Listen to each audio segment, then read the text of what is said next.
बढ़ते हैं आगे। उत्तर प्रदेश सरकार द्वारा हाल ही में प्रदेश के निवासियों को अपनी कृषि और आवासीय जमीन अपने सगे संबंधियों को दान देने पर 5,000 के स्टैंप की ड्यूटी ही अदा करने की घोषणा कर बड़ी राहत दी गई है। ये योजना 3 अगस्त से शुरू की गई है और तब से रोजाना ही 5 से 6 रजिस्ट्रेशन या रजिस्ट्रियां रोजाना ही निबंधन कार्यालय में हो रही हैं। इस योजना पर प्रकाश डालने और लोगों तक इसे पहुंचाने के लिए HNN 24/7 की टीम ने रायबरेली के उप निबंधक अधिकारी ब्रजेश पाठक से खास बातचीत की।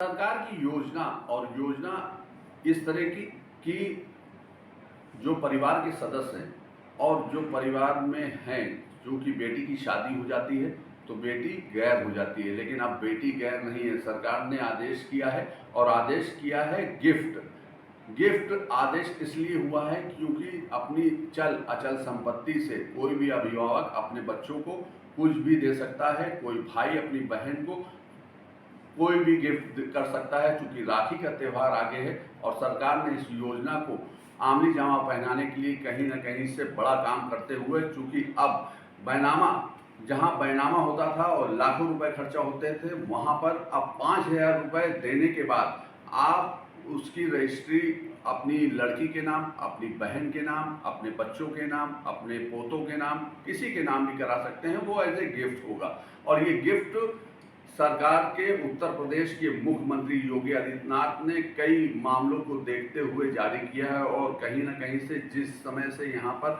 उप निबंधन अधिकारी के तौर पर कार्यरत हुए ब्रजेश पाठक ने जब से यहाँ ज्वाइन किया है, दर्जनों की संख्या में लोग यहाँ पर आ रहे हैं और इस योजना का लाभ उठा रहे हैं। हमारे साथ खुद ब्रजेश पाठक हैं, हम उनसे बात करेंगे। HNN की न्यूज़ की टीम उनके पास पहुंची है उनसे जानने के लिए कि आखिर ये योजना क्या है, क्योंकि इसके बारे में विस्तार से वही बता सकते हैं। सर, बहुत बहुत स्वागत है HNN न्यूज़ पर आपका। और सर, ये जानना चाहते हैं आखिर योजना क्या है ये? धन्यवाद। पहले जो दान होते थे, चाहे वो पारिवारिक सदस्यों के मध्य हो या अन्य के मध्य, जिसमें पूरा मार्केट वैल्यू के अनुसार स्टैंप ड्यूटी लगती थी, लेकिन सरकार ने 3 अगस्त 2023 से परिवार के सदस्यों के मध्य में किए गए दान पर मात्र 5,000 रुपये की स्टाम्प शुल्क और 1% फीस के अदा करने पर उनके विलेख का पंजीकरण किसी भी कार्यालय में कराया जा सकता है। संबंधों में पुत्र, पुत्री, पिता, माता, पति, पत्नी, पुत्र वधू, सगा भाई और सगा भाई के निधन के बाद उसकी पत्नी को, सगी बहन को, दामाद को और पुत्र पुत्री को ये दान दिया जा सकता है। इतने रिश्तों के मध्य अगर ये दान दिए जाते हैं तो 5,000 रुपये की स्टैंप ड्यूटी और 1% की फीस। बस ये ध्यान रखना है, इस बार सरकार ने जरूरी बदलाव किया है कि ऐसा दान केवल कृषि संपत्ति और आवासीय संपत्तियों का ही किया जा सकता है। किसी प्रकार की गैर कृषि संपत्तियों जैसे वाणिज्यिक संपत्तियां या इंडस्ट्रियल संपत्तियों का दान इसमें नहीं किया जा सकता है और इसका लाभ उठा रहे हैं। हमारे कार्यालय में प्रतिदिन औसतन 4 से 5 रजिस्ट्री पर डे इस पर हो रही है। हाँ सर, कई बार खबरें ऐसी रहती हैं कि वो बिचौलिया आ रहे हैं यहाँ पे, बीच में ऐसी चीज़ करा रहे हैं, तो उस पर भी आप लगाम लगाने की कोशिश कर रहे हैं। उसके लिए क्या पहल की आपने? देखिए, पूरे कार्यालय में CCTV लगा हुआ है, एक्सेस है, मैं देखता हूँ और जनता के लिए और सीधे वो मिले, किसी और को मिलने की ज़रूरत नहीं है। अगर कोई परेशानी है, कुछ समझ में नहीं आ रहा है तो सीधे हमसे मिल करके अपनी परेशानी को दूर कर सकते हैं। बिल्कुल, ये थे ब्रजेश पाठक जी और उन्होंने साफ तौर पर बताया कि हमारे कार्यालय में अब कोई दलाली और किसी भी तरह की बीच बचौल नहीं चलेगा। चूँकि CCTV कैमरा, जो कैमरामैन से कहेंगे कि उसको भी दिखाएं जूम करके, और ये वहाँ पर अपडेट कर दिया गया है। यहाँ पर किसी भी तरह की बिचौलियों की ज़रूरत नहीं है।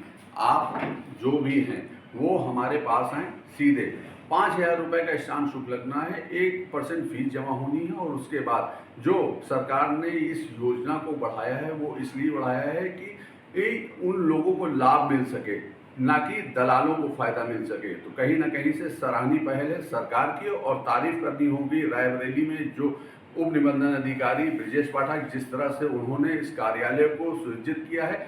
आज ये कार्यालय ऐसा है कि यहाँ पर दलालों का प्रवेश वर्जित हो गया, नहीं इसी जगह पर लोगों की भीड़ लगी रहती थी। फिलहाल अब यहाँ पर सरकार के द्वारा जो योजनाएं हैं वो जनहित तक पहुँचनी चाहिए, लोगों तक पहुँचनी चाहिए, उनके पास पहुँचनी चाहिए, ऐसी अपील भी उन्होंने की है। अब आगे की कार्रवाई ये रहेगी कि हर जो इस योजना का लाभ लेना चाहते हैं वो डायरेक्ट हमसे मिल सकते हैं, मेरे पास आ सकते हैं। मैं कार्यालय में उपलब्ध रहता हूं, मेरे पास आएं और इस योजना का लाभ उठाएं। कैमरा पर्सन अनिल के साथ एशियन न्यूज़ असद खान, रायबरेली।